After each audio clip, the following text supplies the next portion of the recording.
This episode is brought to you by FX's feud, Capote versus the Swans. Inspired by actual events, the series tells the story of Truman Capote and the women he betrayed. The original housewives. They were society's most elite women. Rich, glamorous socialites who defined a bygone era of high society New York. From creator Ryan Murphy, this drama series features an all-star cast, including Naomi Watts, Demi Moore, and Diane Lane. FX's feud premieres January 31st on FX Stream on Hulu. Put a fork in it. It's done.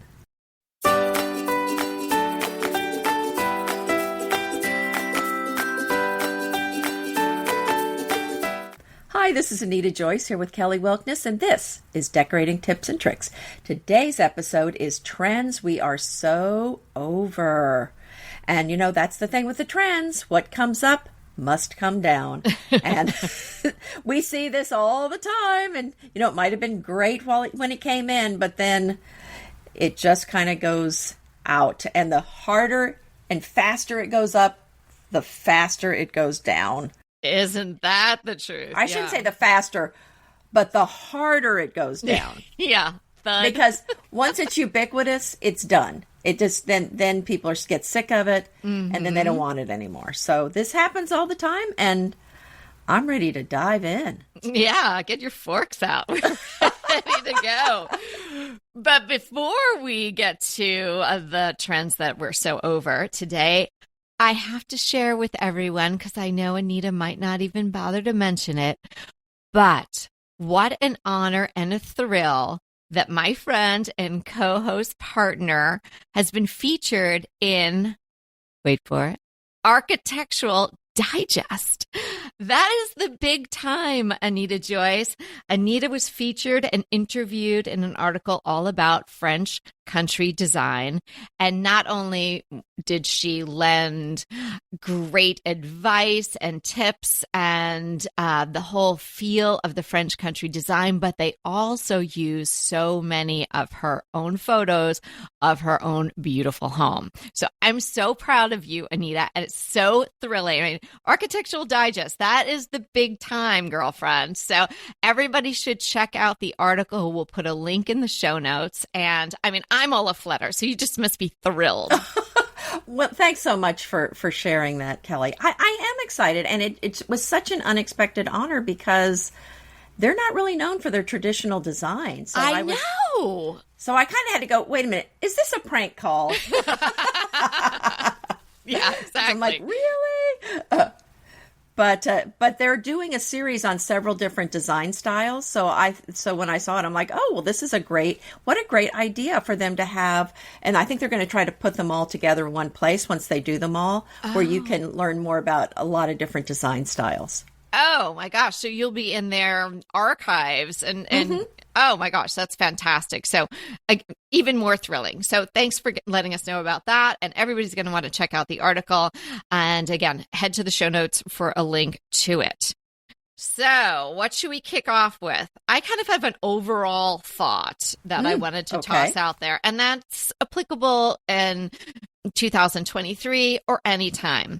Kind of anything. I'm over it.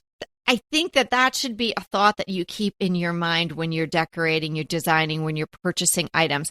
If you went all in on one particular look, it's not going to last. It's not going to be that timeless amalgamation of a lot of different pieces of furniture or decor details that we really love. So if you went really hard, like Anita's saying, if a trend is really ubiquitous, it's everywhere, if everyone's going really hard for it, it falls really hard with a big thud. Same thing if you're doing all one look in a room or in a home. That's just not going to carry forward. It's going to be sort of stuck in the time you did it, right? You're like, oh, you did that in 2020, or you did that in 1992, or you even did that in 2023. So if anything in your home is kind of all in, like all gray, all white, all mid-century, you're going to want to break it up. Doesn't mean you have to throw everything out and start completely over, but you want to add in some other pieces. So I think that's just an overall sort of a cautionary tale to keep in mind when you're decorating, is that you don't want to go too hard in one direction. Well, that's so interesting you say that, because that is the theme with several of the things that I've highlighted here, is situations where people have kind of gone overboard in a particular direction and they need to dial it back a little bit. Yeah. Mm-hmm. What's your first one? The cold minimalist kitchen. The highly lacquered, glossy kitchen cabinets, no pulls, nothing on the counter. And it looks so sterile. I feel like I'm in an operating room or something. Nary a warm thing to be seen. There's not a wood bowl. There's not any fruit sitting out. There's not any utensils. No tea kettle. No fruit. And I'm seeing this a lot with new builds here in Houston. And I think it might be fun for a weekend. I mean, I see them a lot in kind of the condo high rises, but even in high-end homes. And I'm thinking, I think for a weekend, if you're renting an Airbnb place, fun. I think it'd be fun. I think it would be kind of a cool change maybe from what you're used to. But to live with that day in and day out, I think would just drive anybody nuts, unless they're just a super minimalist. Very hard to live with. Maybe looks good on maybe the pages of Architectural Digest or another high-end magazine, but really hard to live with. And that's really not what a kitchen's supposed to be about. That those rooms, and I call them rooms more than kitchens really, because they don't really feel like a kitchen, right? Those rooms, they're not the place everybody's going to go when you invite people over. That's not a warm, cozy spot where everybody's going to congregate. You don't see, the families sitting around. Usually there's not even a person in those photos when you see those kitchens, That's right? They're so minimalist. There are no people. Well, to clarify, they are still putting these in new homes here, but I expect this to not last very long. No, because it's not even practical. Aside from the fact that we love a warm or cozy, inviting kitchen, it's really not practical, because in a kitchen, even if you want to minimize, which we totally feel that you should, what you've got out on your counter and living out there permanently, definitely keep that to a minimum, but you have to have something. You can't really live like that in the kitchen. So it's not practical. It's not inviting. There's no warmth to it. And I think it also had the detailing of that waterfall countertop a lot. That was, so the marble of the stone was coming down the side. So lots and lots of hard surfaces. Yeah, they have no soul, I think. Right? You're going right for the jugular. Well, they're pretty. Right. I could see in a small apartment, maybe you want to if you can see the kitchen from everywhere, maybe you want to minimize even more so if it's not a room that's sort of onto itself, or if you have open concept and you want to minimize it a little bit. But that went too far.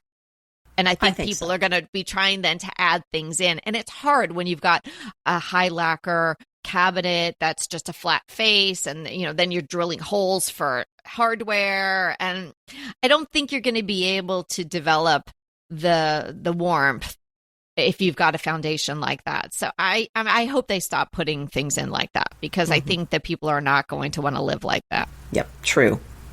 What's your first one? Sorry, Justine, but the boho. I know you've made an entire empire, and kudos to you, girl, for the jungalow. But if anybody went too far into the jungalow with you, they've got to come back a little bit. Take the macrame down. Too much boho. A little bit of it. If you like that look, sure, you can have some of it. Your whole room should not be boho. It's going to date you. Maybe vintage boho, it's going to look like you stopped somewhere in the 1970s. And if it's new boho from Target, then it's going to look like you did it in 2022.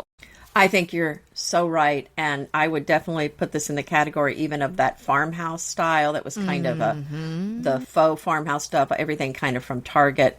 kind of, but the interesting thing with a farmhouse look was it lasted so much longer than this boho thing did. I don't think the boho lasted as long, and I don't think it caught on as much. No, but boho, I think it kind of, the macrame comes up and the macrame goes down. We keep trying to push it down. And I'm unraveling that owl right now, but it kind of comes in and comes out. It just kind of like peaks and comes down. You're absolutely right. We had the farmhouse, which was done very hard, inauthentically. And then that sort of morphed into the modern farmhouse, a la Joanna and Chip, has lasted. Although they're not even really doing it anymore. I just saw something in a magazine about some stone house that they were redoing in Waco, and it doesn't look anything like their signature style. So they're kind of might be walking away from that a little bit. It's going to all end up, and maybe if it's already there, in the clearance aisles in Target. It doesn't mean you can't pick up a great piece for price tag stuck on it, and it's really like discounted like 70% and have a little touch of it. Right. But you don't want to go so hard. And I think with the boho and even the next one that I'm going to talk about, dare I say, Southwestern design, I think that those were sort of people were looking for the next thing after this modern farmhouse sort of tapered out.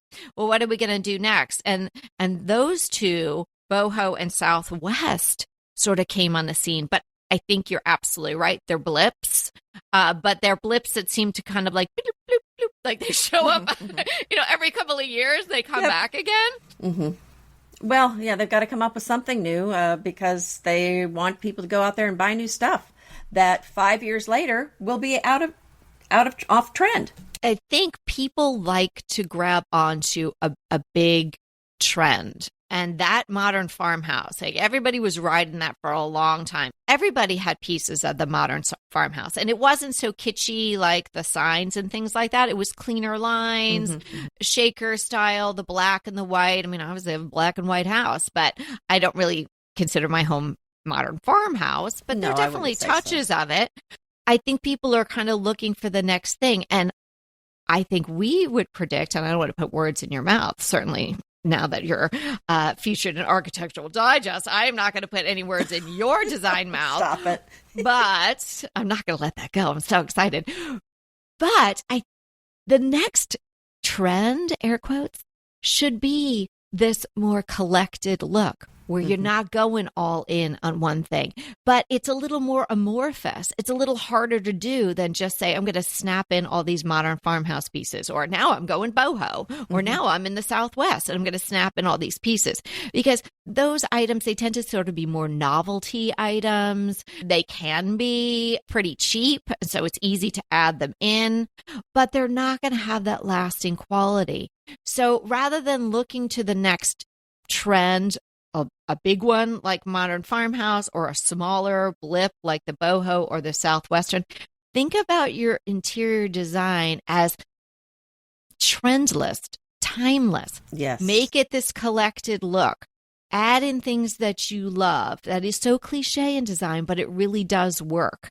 And add in pieces that have some gravitas, something that's got some history to it.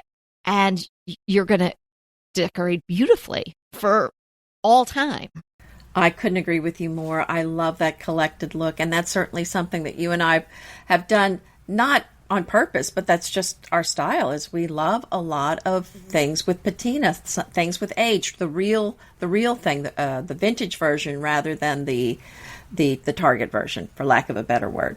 And poor Target, they're going to be unhappy with it. Although they are good for some things. But on to the next item, and that is rooms with no color. And I see this all the time, especially individuals' homes, but in homes that are for sale. And don't get me wrong, I love neutrals, and the foundation of my home is very neutral. I have a lot of neutrals. But if you have nary a bit of color in the room, then it's going to feel cold, it's not going to feel personalized, and it's going to feel very sterile. So think about adding some color to your room. And I would also say color is coming back more and more after this neutral phase, again, that was kind of a trend to have the neutrals. Although it's a classic, it was very popular and everybody did it. But I feel like a lot of people didn't really understand that you can't go with everything white and gray and tan. You need something with some color in the room. You need a throw or some books or some artwork that has some color or a rug. You've got to add some color in that room or it's just going to feel flat and perhaps a little kind of dead. Yeah, underlining what we're talking about. If you went all neutral, all monochrome, it's not working. You've got to add something in. You've got to add some textures, some colors, and combination of those things to really bring a room to life. Hey, we'll be right back with the rest of the show, but keep listening so we can continue bringing you DTT. Go ahead, clean out your closet, then head straight to Quince. I love every item Quince offers, from wardrobe to decor, and I can really recommend their Ultra Stretch Super Wide Leg Pant at $49.90. The price is unbeatable, and the look is so flattering. It keeps you in on top and flares out of the bottom. Everything feels right with Quince. The price, the quality, and the sustainability. Quince offers a range of luxury wardrobe and home goods at prices within reach. And like Quince's clothing, their home goods are priced 50 to 80% less than similar brands. Quince only works with factories that use safe, ethical, and responsible manufacturing practices, along with premium fabrics and finishes. Once you've cleaned out your closet and refreshed with Quince, you can also add something to your home decor. So give your wardrobe and your home the refresh it needs with Quince. Go to quince.com/DTT to get free shipping and 365-day returns on your next order. That's Quince, QUINCE.com/DTT for free shipping and 365-day returns. Quince.com/DTT. And let me know how you love those pants. Green Chef is a delicious delight any time of year, but especially during the holidays. What a wonderful vision to behold as the Green Chef boxes on your doorstep. Green Chef is the #1 meal kit for eating well. And it makes eating well so easy with plans to fit every lifestyle, whether you're keto, paleo, vegan, vegetarian, gluten-free, or just looking to eat a more balanced diet. So let Green Chef take the work out of eating clean this holiday season. And if you've got guests coming, shop Green Bundles. They're now available at the Green Market. It's your one-stop shop for nutritious grab-and-go breakfasts, including vegan options, brunch kits, wholesome lunches, ready-to-eat snacks, veggie sides, and more. You can feel your best this December and do your best with Green Chef because they offset 100% of the delivery emissions as well as 100% of the plastic in every box. Go to greenchef.com/60DTT and use the code 60DTT and get 60% off plus 20% off your next 2 months. greenchef.com/60DTT and use the code 60DTT to get 60% off plus 20% off your next 2 months. And let's dip back into the kitchen for a second. Those two-toned kitchens, that's not lasting. We do like the idea of maybe an island, if you have an island, to be painted a different color, but the idea of having the upper cabinets a different color of the lower cabinets, I don't think that that's something that's going to last for the ages. I think you're going to get tired of that look. It's like, just sort of splitting it. I don't know. It confuses the eye. I think could tend to make the room look smaller than maybe it even is. And it just looks a little too contrived. So I've never really liked that. I'm glad that that's going out, and I don't see that lasting. But that's an easy change, unless you had these high gloss lacquered cabinets. So if you had the combo of the sterile kitchen with two different colors, maybe you're in trouble. I don't know, but I don't think that that's something that's going to last. Well, I think it looks very 2020, and when it gets to be 2025. You don't want your house to look 2020. I think it really does date your house. So, I mean, it was it was a fun look, but I'd start thinking about what color you want to paint it when you're tired of that. It's interesting. I wonder if that sort of was the next iteration of the no uppers, and then it was uppers, but they're open shelving. That's what you have on the top. And then, maybe that's not really working because we've had multiple discussions about open shelving and how hard that is to live with. Certainly if that's the only thing going on the top. Then you had this thing where they were painting the top cabinets a different color from the bottom. So maybe that was some sort of progression. And maybe we're getting back now to let's have some uppers. Let's have them the same color or even the same stain, because we're seeing some browns come back into the kitchen. Well, if your kitchen's large enough, I've seen a lot of kitchens done nicely with big windows and they don't have a lot of upper cabinets. I do like that a lot. I do too. Blobby furniture, too rounded, too puffy, no structure. We saw a lot of that. We saw curved. That came in for a while. A lot of curved furniture, sinewy type of furniture. I was not a big fan of that because I thought they're very difficult to put into a room unless you've got this large bay window and you can tuck in a curved sofa. But then in the last year or so, everything got really pillowy looking and just too puffy. So I think those are not going to last. They're really hard to work in a room. They kind of look doofy. It was just not a look that I really liked at all. I know. Yeah. I think it was, a change. I mean, they're always looking for something different. But that one, when I saw it, I thought, oh, that one's going to fall hard. And I hope people didn't spend a lot of money on those sofas. Yes, absolutely. So pronounced lines, some structure. Anita mentions all the time, and she's absolutely right. A little French chair or a little side chair, a little antique chair, a little slipper chair. They can fit in anywhere. Right? You could just add that into sort of any type of decor that you have. But what are you going to do with one of these big blobby chairs? That's nothing that you can sort of carry through or be like, let's try to get this in the other room. You might not be able to fit it through the doorway. Right? So it's just not a piece of furniture that's going to work for you over time. Speaking of some furniture that's going out, how about the boucle? I know. I mean, and the fabric is very kind of fluffy. It's got this loopy, it's not a flat fabric, but it's got a lot of texture to it. And Yes. It's got like 3 plies to each piece of yarn in it. So it's just very bumpy and not the most practical, not easy to clean. Think of Nancy Reagan wearing a St. John's suit. Oh, and then very good. Maybe you can conjure Yes. up what boucle is if you can't imagine it on a piece of furniture. So imagine her suit on a piece of furniture. I could never have that. Because if you have pets and they are going to claw at it, I mean, certainly that would be probably the best cat climber ever. Your cats would probably love it. I wouldn't have it with my dogs either. I just don't think it's practical for anyone and probably not that comfy to sit on if it's a little scratchy. So I think anybody who really lives in their house probably wouldn't want to go with boucle furniture, but we saw it everywhere. Mitchell Gold, Bob Williams was doing it like crazy. I think Restoration Hardware even had it. I think Pottery Barn. I mean, it trickled all the way down. A lot of people were showing that in this last year. But I think kind of like the blobby furniture, that's now sort of passé. Mm-hmm. How about TV-centered or TV-centric living rooms? I'm not crazy about them, but I don't see those going out. I mean, they may go out of style, but I don't see people changing their houses. Well, here's what I'm thinking about this is it is practical. Sometimes you have no choice, but what you do have choice in is screens and what type of screen you enjoy your programming on.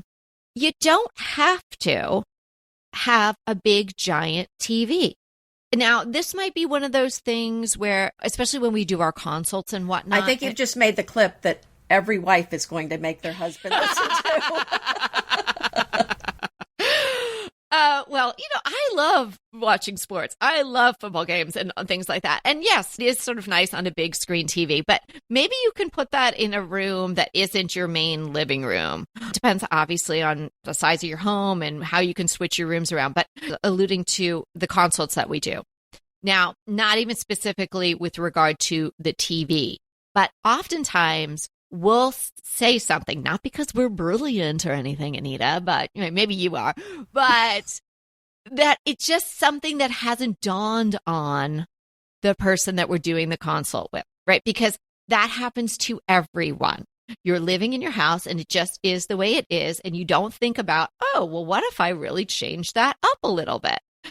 And it's just having a fresh set of eyes on something. So if you can pretend that you are a person that's coming into your home for the first time, and with respect to the TV or anything else, look at it with fresh eyes and think, well, does that really have to be that way? Can I switch that around? We're going to have a consult later this morning with someone, Gail, we're so excited, that has switched her rooms around, made her dining room the living room, and really reconfigured the space in her home without adding any square footage and apparently this is working really well for her family. We're going to dive into that with Gail later, and we're excited about that. But like just looking at anything in your house with fresh eyes, if you looked at that TV and thought, well, how much do we really watch on that TV?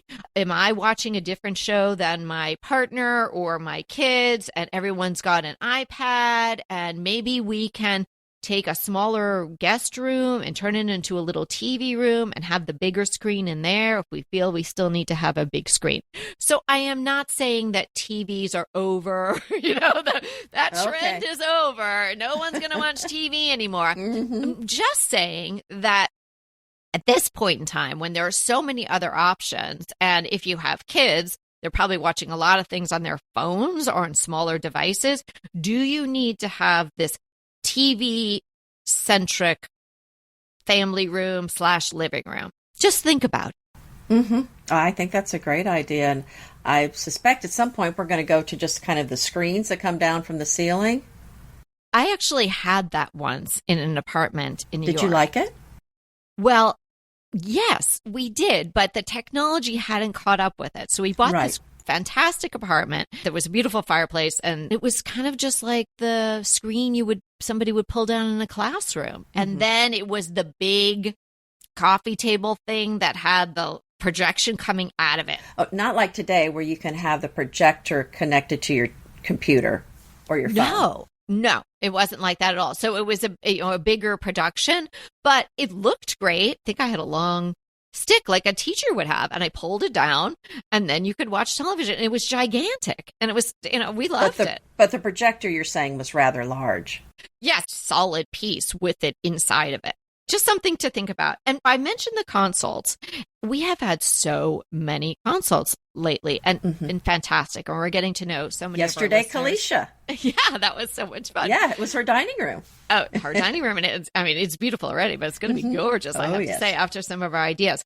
But we enjoy doing them so much, and we would love to do them with more of you. And we were thinking maybe some of you aren't sure how it really works. So we thought we'd just sort of run through, and this seems like a good time because I had mentioned it, to let everyone know how a consult works. So it's super simple. If you want to have a consult, all you do is go to decoratingtipsandtricks.com and you click on consult, and then that page will come up and you can sign up. As soon as you do, Anita and I get notified, and then we send you an email that says we're super excited, and we let you know what you need to do next, which is basically letting us know what you want to talk about, sending us some photos. We love to have at least one photo of the whole space, but the more photos, the more information we can gather, and let us know with as much detail as you'd like what your dilemma, your design question, what you'd like to accomplish.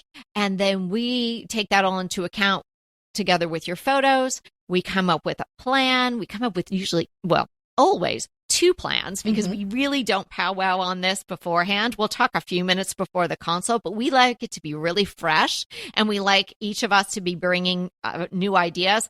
Lots of times, if you're listeners here, you'll know that we cross over and we do have similar thoughts, but we might go to different colors or a different configuration. But usually the person ends up with 2 great ideas, 2 great concepts, one from each of us, and with some overlap. And we also have so many laughs, and it's just such a fun experience. We enjoy it so much, and we really know, because we've heard a lot of great feedback, that people get a lot out of the consult. So we'd love to talk to you individually. And so if you'd like to do that, just head on over to decoratingtipsandtricks.com and click consult and sign yourself up.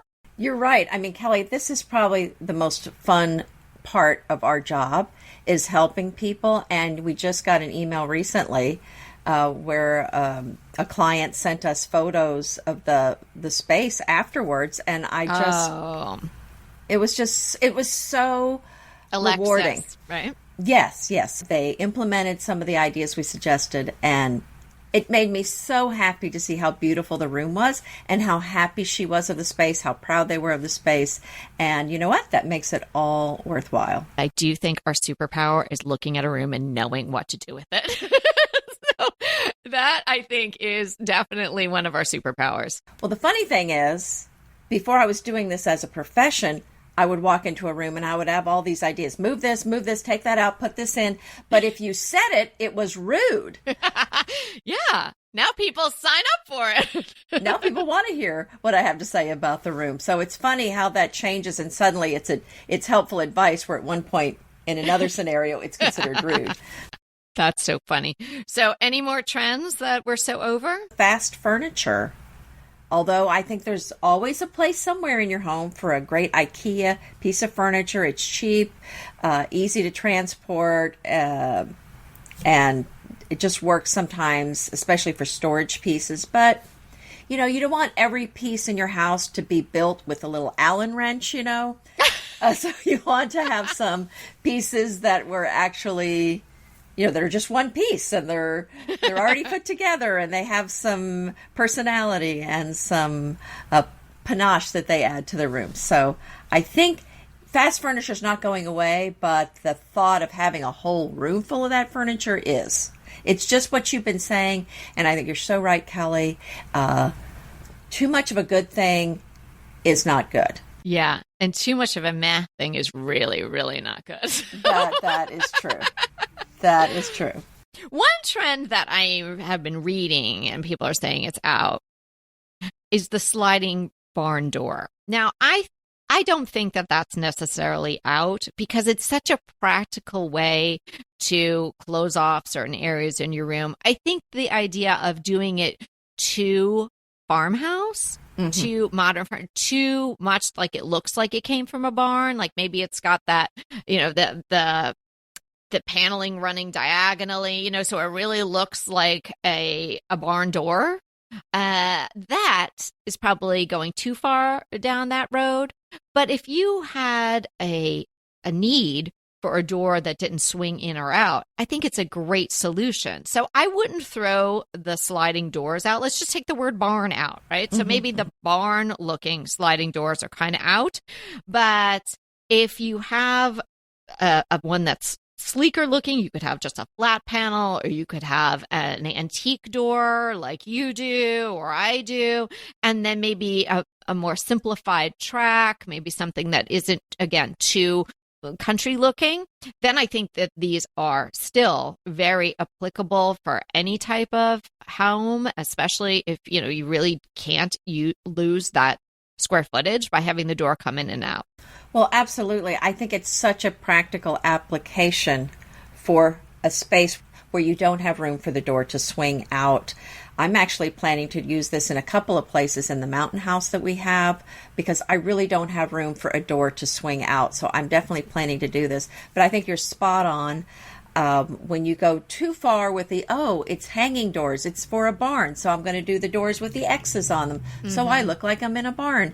I think that is out for sure. But if you have some other doors, some beautiful doors, then really it's just kind of a different way for you to open up the space, is just to have them hanging.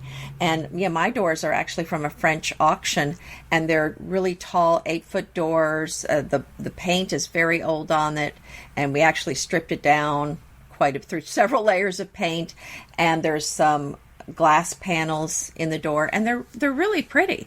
So I think that sort of thing, I don't see that going out because it's just another way to make a small space work with a door. I am so excited about our DTT Defines today. So are we ready? Can we do it now? I got a little preview. Okay. Yes. Today we are defining transferware. And Kelly and I love transferware. So this is a very exciting, fun topic for both of us. So it's a style of decorated china first produced around the late 1700s. So before the transferware technique was developed, there was porcelain china that was hand-painted and very expensive. So really, just the super wealthy could afford it.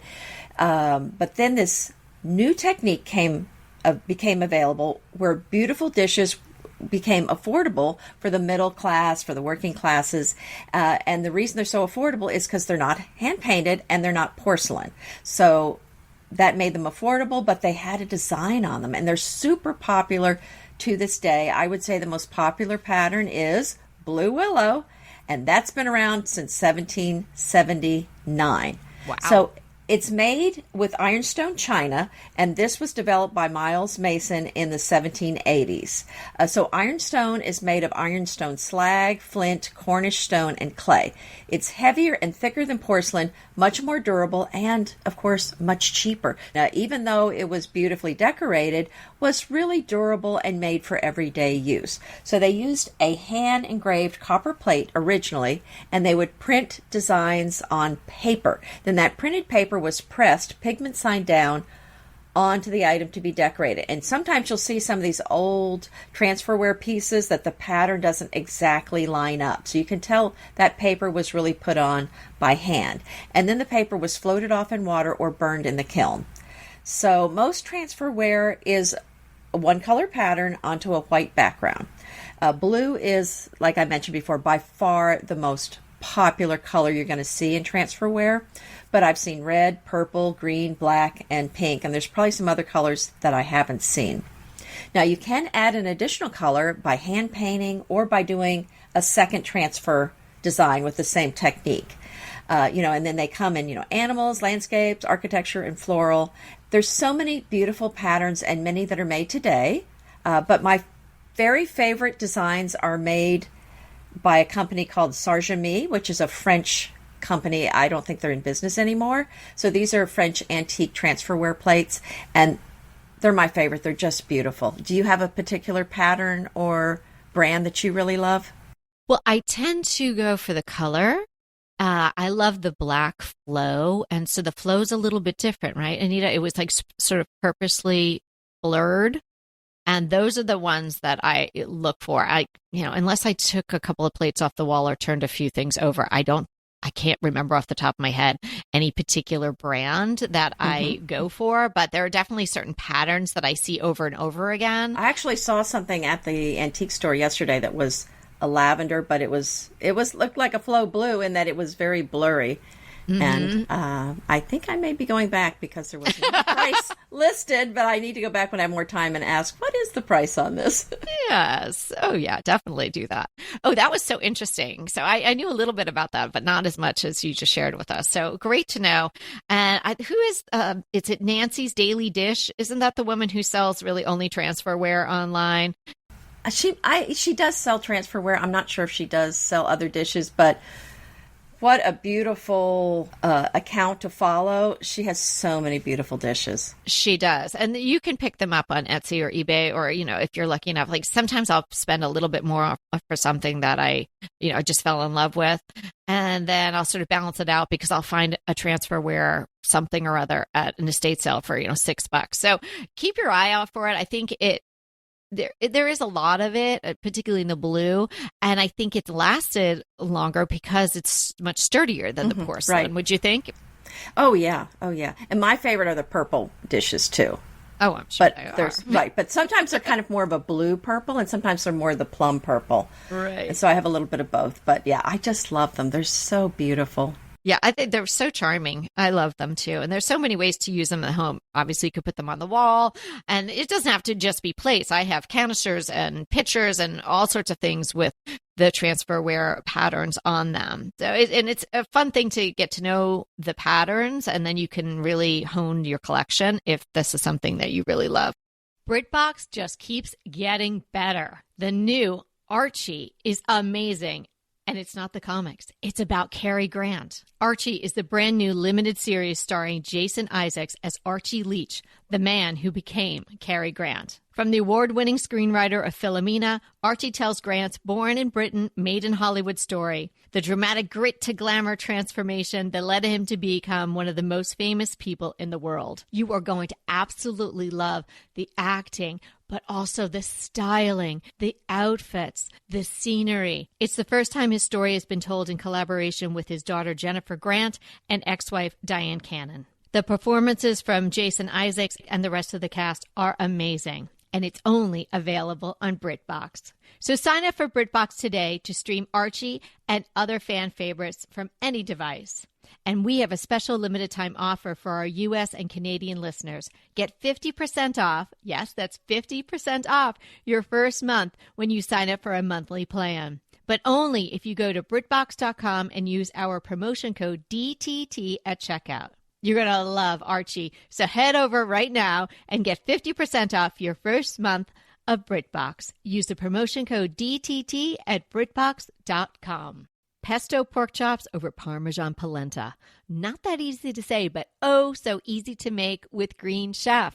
Green Chef is the #1 meal kit company for eating well, and we have such a great deal for you. You're going to save $250. Listen on for the details on that. Green Chef makes eating well easy for any lifestyle, whether you're keto, paleo, vegan, vegetarian, gluten-free, or just looking to eat more balanced meals. You know, we're getting into the busy holiday season, so it's a perfect time to have Green Chef help you out. Let Green Chef take the work out of eating clean this holiday season with their chef-crafted, nutritionist-approved recipes featuring fresh ingredients and nothing artificial. And you know what? You don't have to lose track of your healthy eating habits during the holidays. Every Green Chef customer gets a free session with their registered dietitians who will walk you through how to make clean eating work for you. So sign up for your free session and start on the road towards better health today. And that deal I want to tell you about, visit greenchef.com/DTT250 and use the code DTT250 for $250 off your order. So that's greenchef.com/DTT250 and use the code DTT250 for $250 off your order. My crush today is a friend of ours, Susan Duane. She is back on Etsy. She was on Etsy for many years, and she has reopened her Etsy shop. So I want to let everybody know about that. It's called Paper Hill Designs. Well, good for her. I'm glad she's back. Stationery, and what I'd really like to point out to everyone is the beautiful phone cases that she's doing. Luscious florals in sort of neutral and soft colors, think like wheats and salmony pinks and things like that, and think really lush open peonies, and they're just absolutely beautiful. And I was on there yesterday, and they have all the sizes, so no matter what phone you have. So lovely and so reasonably priced. So super pretty, and she's such a wonderful person. So if you're in the market for some personalized stationery, or you're in the market for a new phone case or a great gift for somebody, head over to Paper Hill Designs, and we'll have the link in the show notes. Oh, how wonderful. I'm going to go check it out. So my crush, I'm not sure I'm going to call it a crush, because it's kind of more of a supporting actor. But I do think this is something that's great to have in your home, and it is the one I found is very reasonably priced, and that is an acrylic riser. So I think they're really nice to use to elevate some kind of sculpture or something else that's just really beautiful. And we use a lot of different things. I like to use books as risers also, but this kind of makes the item look like it's a piece of art when you see it on the acrylic block. So the one I bought is 6x6, 1 inch tall, and it just worked perfectly for what I put on it, which is that really cute pine cone I think you saw I had from Outta. But you can get it in different sizes. But they can be very expensive, oddly enough. I don't know why they are, but sometimes they are. But this one I got on Amazon, and it was less than $20. I'll share the link, and it comes in several different sizes. That is sort of one of those things where price varies so much. And I think, obviously if you go to a little boutique, they could charge you upwards $50, $60 or something like that. But $20 is a great price. And I love the juxtaposition. It is particularly if you do something that's sort of older or has some patina to it on the acrylic. That in and of itself is just so great because it creates that little tension just between the riser and the item. So well done. And yeah, I like how you termed that. It was really not like a crush, but just like, like, it's a good deal. You're pining over, but it's good to have around, That's right. That's right. Oh, boy. Well, thanks so much for hanging out with us today. We got to get going because we got to have a consult with Gail. So remember, we are here to inspire you to create a beautiful home. Until next time. Want to talk to us? Well, we really want to talk to you. So let's schedule a design consult. Anita and I are here to give you individualized, actionable advice on how to create the beautiful home you want and deserve. It's so easy to schedule a design consult with us. Simply click the link in the show notes or head to decoratingtipsandtricks.com/consult. When we talk to you on the scheduled time, we will be ready with so many great tips, advice, and yes, tricks. So sign up today for a design consult. We can't wait to talk to you.